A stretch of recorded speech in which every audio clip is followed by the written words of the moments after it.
আদম আলাইহিস সালাতু ওয়াস সালাম থেকে শুরু করে ঈসা নবী পর্যন্ত, আমাদের নবী মুহাম্মদ রাসূলুল্লাহ সাল্লাল্লাহু আলাইহি সাল্লাম পর্যন্ত যতগুলো নবী রাসূল পয়গম্বর আল্লাহ পাক দুনিয়াতে পাঠিয়েছেন, সমস্ত নবী রাসূল আল্লাহ রসুলের জন্য সেখানে অপেক্ষমান, তারা অপেক্ষা করছিল। আল্লাহর নবী আসলেন, সমস্ত নবীকে পিছনে ইক্তাদা করার জন্য বলা হলো। ফেরেশতা জিবরাইল সবাইকে দাঁড় করিয়ে দিলেন। আল্লাহ রসুল সেখানে 2 রাকাত নামাজ পড়িয়েছেন। কয় রাকাত? ইমামুল মুরসালিন। ইমামুল মুরসালিন মানে কি? ইমামদেরও নেতা আমাদের নবী, নবীদেরও নবী আমাদের নবী মুহাম্মদ রাসূলুল্লাহ সাল্লাল্লাহু আলাইহি সাল্লাম। আমরা তো কপাল, ভাগ্যবান। আমরা জীবনে কি চাই? আমরা আল্লাহ পাককে পেয়েছি, আমরা রসুলের উম্মত হতে পেরেছি। সব থেকে বড় সৌভাগ্যবান আমরাই যে আমরা রসুলকে রসুল হিসেবে পেয়েছি, নবী হিসেবে পেয়েছি, এবং আল্লাহ পাকের গোলামি করার জন্যই আল্লাহ পাক আমাদেরকে দুনিয়াতে পাঠিয়েছেন। এর থেকে বড় সৌভাগ্যবান আর কি হতে পারে বলেন? সমস্ত নবী রাসূল আল্লাহ রসুলের পিছনে 2 রাকাত নামাজ আদায় করলেন। আল্লাহ পাক রব্বুল আলামিন তার হাবিবকে জানিয়ে দিচ্ছেন, হাবিব, আপনাকে আর দুনিয়ার জমিনে রাখতে চাচ্ছি না, আপনি আমার সঙ্গে সাক্ষাতে আসেন। সাক্ষাৎ করতে হবে। আল্লাহ রসুল, এখানে অনেক ঘটনা আছে। বোরাকে নিয়ে আসলো, বোরাক, জান্নাত থেকে বোরাক নিয়ে আসা হলো। এর আগে আমি আলোচনা করেছিলাম, মনে আছে আপনাদের? বোরাক নিয়ে আসা হলো, বোরাকে উঠলো আল্লাহ রসুল। বোরাকে ওঠার সময় তিনি থেমে গেলেন। কেন থেমে গেলেন? কারণ আল্লাহ রসুল ওইখানে আমাদেরকে ভোলে নাই।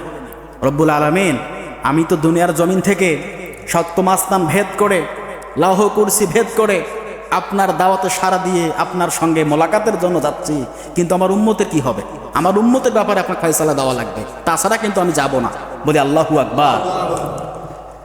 আল্লাহ পাক রব্বুল আলামিন বলে দেয়, জিবরাইল, আমার বন্ধু মুহাম্মদ রাসূলুল্লাহকে আপনি জানিয়ে দেন, সপ্তম আসমান ভেদ করে আপনার উম্মতদেরকে আমার কাছে এসে মিরাজ করা লাগবে না। as-সালাতু মিরাজুল মুমিনিন। তোমার উম্মত যদি সঠিক সময়ে জামাতের সহিত নামাজ আদায় করে, ওই সালাতই হবে তোমার উম্মতের জন্য মিরাজ। আল্লাহু আকবার। as-সালাতু মিরাজুল মুমিনিন। সালাত হচ্ছে মুসলমানদের জন্য মিরাজ, মুমিনদের জন্য মিরাজ। আমরা যখন সিজদা করি, আমরা মনে করি আমরা আল্লাহ পাকের কুদরতি পায়ের মধ্যে সিজদা করছি। আল্লাহ পাক আমাকে দেখছেন, নতুবা আমি আল্লাহ পাককে দেখছি। এইভাবেই আমাদেরকে নামাজ আদায় করতে হবে, ঠিক কিনা বলেন? ঠিক এরকম করে আমাদেরকে নামাজ আদায় করতে হবে। আল্লাহ রসুল বোরাকে সাওয়ার হলেন। বোরাক প্রথম আস্থান ভেদ করলো। প্রথম আস্থান ভেদ করে নবীদের সঙ্গে সাক্ষাৎ, দ্বিতীয় আস্থান ভেদ করে নবীদের সঙ্গে সাক্ষাৎ, এভাবে তিনি উপরে উঠতে লাগলেন। এক সময় গিয়ে জিবরাইল আলাইহিস সালাতু ওয়াস সালাম বলেন, ইয়া রাসূলুল্লাহ, ইয়া হাবিবাল্লাহ, আর উপরে ওঠার ক্ষমতা আমার নেই। 600 নূরের পাখা জ্বলে ছাই হয়ে যাবে, ছারকার হয়ে যাবে। হে আল্লাহ রসুল, আমি আর উপরে উঠতে পারবো না, আর সম্ভব নয়। সিদরাতুল মুনতাহা পর্যন্ত তিনি উঠেছেন, আর উপরে ওঠা সম্ভব নয়। হে আল্লাহ রসুল, আপনি এই পথ থেকে একাই চলে যান, কারণ সামনে গেলেই আমার নূরের 600 ডানা পুরো ছাই হয়ে যাবে, আমি আর পারবো না। এর উপরে ওঠার ক্ষমতা আমার আর নাই। আল্লাহ রসুলকে একা ছেড়ে দেওয়া হলো। আল্লাহ রসুল উঠতে লাগলেন। আল্লাহ রসুল উঠলেন। আল্লাহ পাক রব্বুল আলামিন তার বন্ধুকে কাছাকাছি নিয়েছেন। কিসে নিয়েছেন বলেন? কাছাকাছি, একদম কাছাকাছি নিয়েছেন। বন্ধুকে দাওয়াত দিয়ে তিনি জান্নাত পরিদর্শন করালেন। কি পরিদর্শন করালেন? জান্নাত জাহান্নাম পরিদর্শন করালেন। এক সময় হঠাৎ করে আল্লাহ রসুল একাকিত্ব অবস্থায় শুনতে পেলেন বেলালের পায়ের আওয়াজ। আল্লাহ রসুল মার্ক করে নিয়েছেন, এটা তো বেলালের পায়ের আওয়াজ। বেলালের পায়ের আওয়াজের শব্দ কেন শোনা যায়? শুনতে পেয়েছেন আল্লাহ রসুল। এটা আমলের কারণে বেলালের মর্যাদা আল্লাহ পাক বাড়িয়ে দিয়েছেন।